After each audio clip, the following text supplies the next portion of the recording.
déposé la loi. Merci, Monsieur le Président. Monsieur le Président, mes chers collègues, je serai relativement succincte dans la présentation du programme 318, développer les langues de Bretagne. Car d'une part, le budget s'inscrit dans la continuité des budgets précédents et d'autre part, cette année 2018 est mise à profit pour repenser avec l'ensemble des acteurs qui ont apporté leurs différentes contributions ces 2 dernières années à notre politique linguistique régionale. Nous proposerons en effet à l'automne une actualisation de notre politique régionale en faveur du développement de la langue bretonne et du gallo. Cette actualisation va se nourrir, comme je le disais précédemment, des rencontres avec les acteurs associatifs, avec les partenaires publics et privés. Elle va se nourrir aussi des travaux du Conseil culturel de Bretagne et du Césaire, mais également des préconisations émises, et c'est une première, par les membres du CRJ, le Conseil régional des jeunes, ainsi que des résultats officiels de l'enquête sociolinguistique sur les langues de Bretagne. Cette enquête sociolinguistique, promesse de campagne, a débuté en décembre dernier. Nous avons lancé un appel d'offres en direction des instituts de sondage. Les enquêtes se dérouleront donc sur 4 mois et nous aurons connaissance des résultats attendus début juillet. Ces résultats nous permettront d'avoir une connaissance bien plus précise sur le nombre de locuteurs, mais aussi de mieux comprendre qui sont ces locuteurs du breton et du gallo, et de connaître l'opinion et les attentes des bretonnes et des bretons, et ainsi d'agir plus efficacement là où se trouve l'urgence. Car urgence il y a. Personne ici ne l'ignore. J'insiste sur le fait que cette enquête approfondie est une première en Bretagne. Il faut savoir que lors des recensements nationaux, aucune question n'a trait à la langue parlée ou connue. Mes chers collègues, en matière d'éducation bilingue, à la dernière rentrée scolaire, 12 nouveaux sites bilingues ont été ouverts dans le premier degré, ce qui nous fait 734 nouveaux élèves qui ont été accueillis en septembre 2017. Près de 18 000 élèves sont désormais scolarisés en filière bilingue de la maternelle au lycée, dans les académies de Rennes et l'académie de Nantes. Dans le second degré, 8 nouveaux sites bilingues en collège ont ouvert en septembre dernier, dont 5 dans le public. Jamais autant de filières n'ont été installées en collège lors d'une rentrée depuis la création des filières bilingues.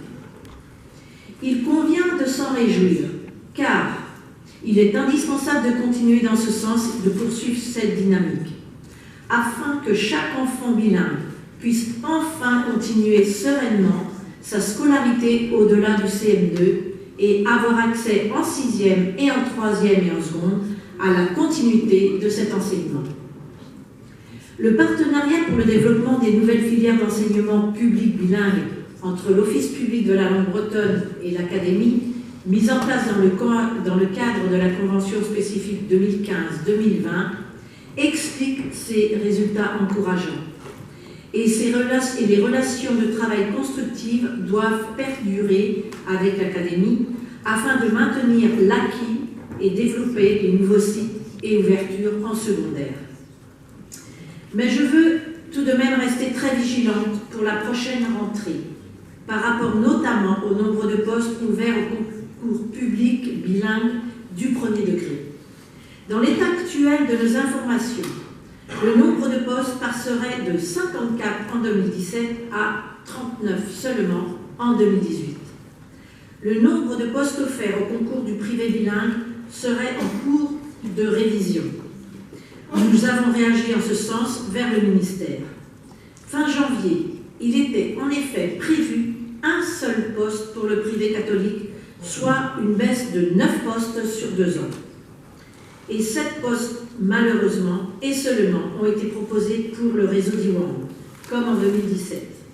Les besoins réels au vu des effectifs sont de 12 postes pour le privé et entre 12 et 15 postes pour le réseau d'Iwan.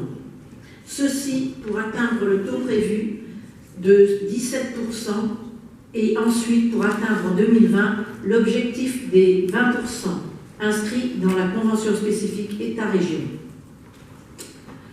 En formation pour adultes, je rappelle que 2017 a vu près de 400 adultes en formation accélérée, et ce cursus, qui est donc de 6 ou 9 mois, apporte des résultats probants. Je rajouterai un petit chiffre aussi concernant le DCL, le diplôme de compétences en langue. Depuis sa création en 2010, ce sont 2075 adultes qui ont obtenu le diplôme, dont la moitié ont atteint tout de même les niveaux B2, C1, niveau très satisfaisant de pratique de la langue. En cette année 2018, le Conseil régional entend favoriser la création d'un second lycée d'Yvonne. Nous avons engagé, Monsieur le Président, des discussions pour l'acquisition d'un site sur Vannes, dont une des fonctions pourrait être l'accueil d'un lycée dédié à l'enseignement en breton.